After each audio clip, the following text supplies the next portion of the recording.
y'all. It's your girl Maria. All right. So this happened yesterday, and I've been trying to wrap my head around it, and I figured let's talk about it. So in New York, there was a gentleman by the name of Brian Thompson. Brian Thompson was the CEO of United Healthcare. He was walking into, I guess, his hotel room, and from behind, he was shot. I think two or three times. The bullets, as I have come to learn, were like labeled. One said like denied, depose, and I forget what the third one said. Um, anyway, all the bullets were labeled, and it was like some kid. They have a picture of him, and the media has been circulating it around. I think there's like a 2,000 dollar or $10,000 like bounty reward for any information that leads to his arrest. Anyway, Brian Thompson, CEO for like the last 20 years, I think, in United Healthcare, and before that he was a CPA. Leaves behind a wife and two kids. I will tell you what is so terrible about this, aside from him being assassinated, from him being offed, essentially, right? Um, the shooter is still at large, which is kind of weird. There's also something really weird about those pictures, and I'm gonna put them up in a little while. We're gonna go over the other stuff first, but the lights in the car that was parked by the sidewalk, they were on. Someone was in that car. What? Like, you were right there. Why didn't you like take a picture or, you know, follow the guy? He took off into Central Park on an electric bike that he rented, which you have to use like a credit card to do. So I don't know where that's even leading to or what credit card was used or whatever the case may be. And there was a cell phone that was dropped. And I'm not sure if it was Brian Thompson's cell phone or the shooter's cell phone, but there's a cell phone in the mix as well. And we haven't heard more about that. Anyway, um, so let me tell you, this guy, it's Christmas season. He leaves behind a wife and two kids who are devastated that their husband, father, is gone. And they don't even understand why, but he knew he had been getting death threats. That I saw on an article earlier today. What has taken place or transpired since then is some really disgusting stuff. So there was a lady by the name of Taylor Lorenz, and she's used to work for the Washington Post. She took to Twitter, and she posted about Anthem Blue Cross Blue Shield, a different company, different CEO, and she posted an article about them and said on her post, and you wonder why, and I'm paraphrasing here, but you're wondering why CEOs are getting offed. Okay. And when you look at the article underneath, it says that the Anthem Blue Cross Blue Shield insurance company is no longer going to be covering the full amount of anesthesia for procedures. Seems like a pretty dangerous idea, stupid idea. But it's not that they're not going to cover it, they're just not going to cover the full length of it. Now, if any of you guys are following me on my other channel, and you've seen any of my reactions to Ren, Sick Boy, Money Game, all those videos that he's done that are brilliant, I talk a lot about the healthcare industry and the doctors and insurance companies, because I've worked in that field, but I also have had my own health issues, and the insurance companies have put me through.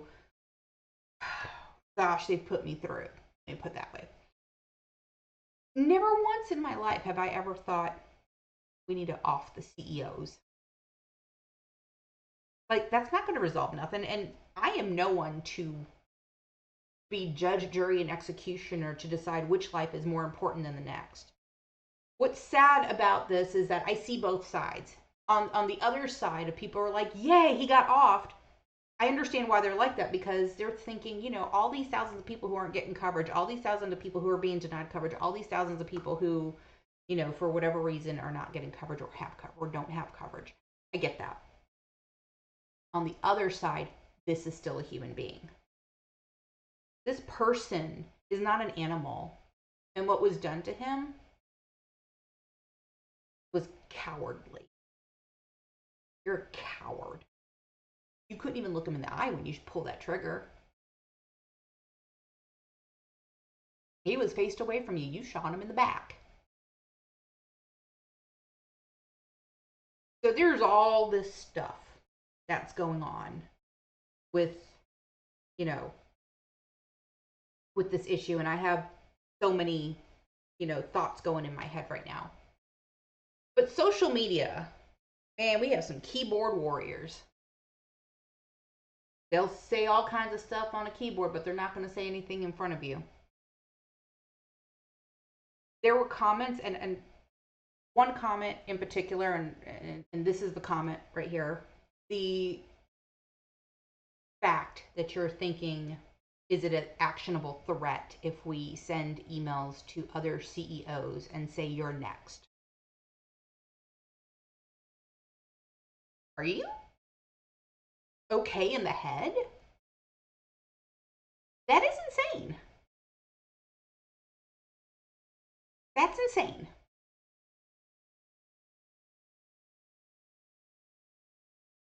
This one, which I found particularly disturbing, said, and I'm putting this picture up here. The good news is that in this assassination attempt, that no one was actually.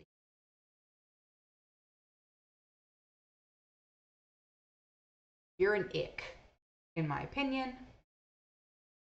You're saying that this person's life didn't matter at all. I'm sure this person's life mattered to a whole lot of people. People like to point the fingers. This is who is to blame, that's who to blame. We don't look at the other side of this. He was CEO. He was responsible for thousands of people's jobs. He was giving people a way to afford a living. He was approving those budgets. He was approving those things for people to be able to make a living. And we don't even know what his full story is. I know that he was a CPA before he became CEO. But who's going to be the next CEO?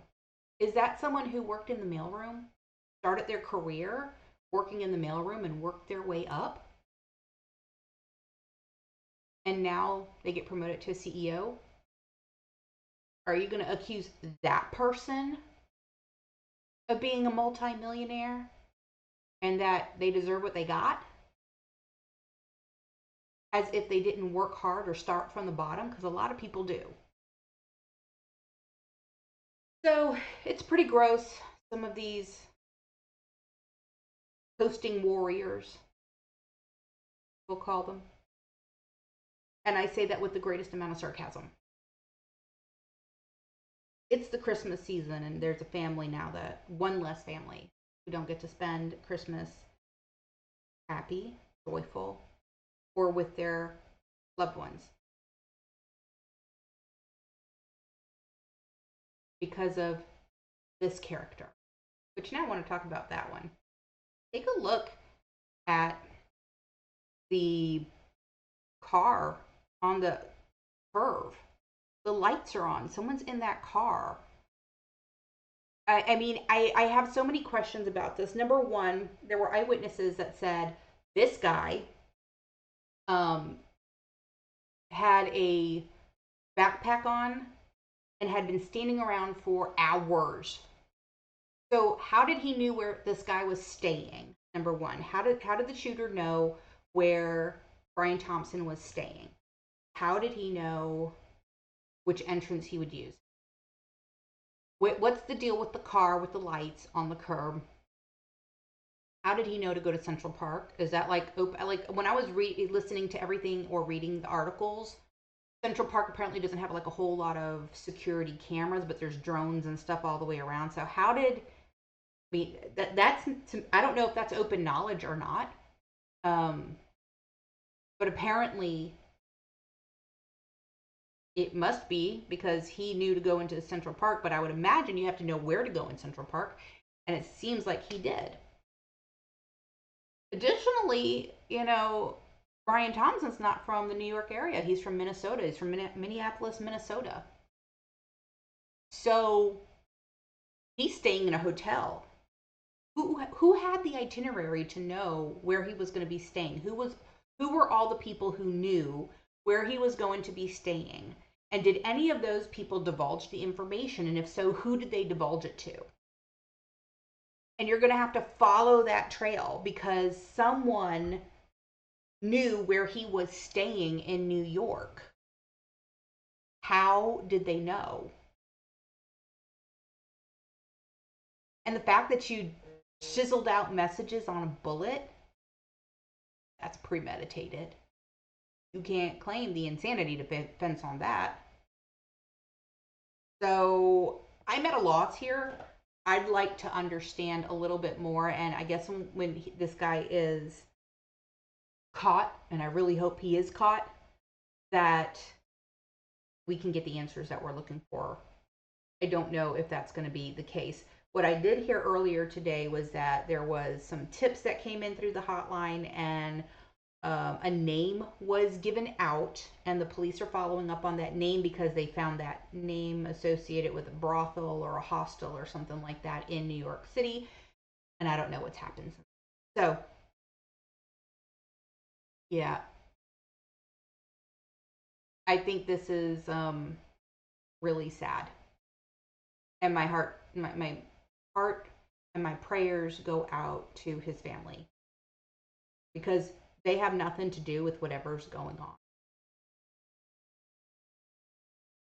And now they're left without their father and their husband. And that's very sad. Anyway, live the life you deserve, guys. See you on the next one. Bye.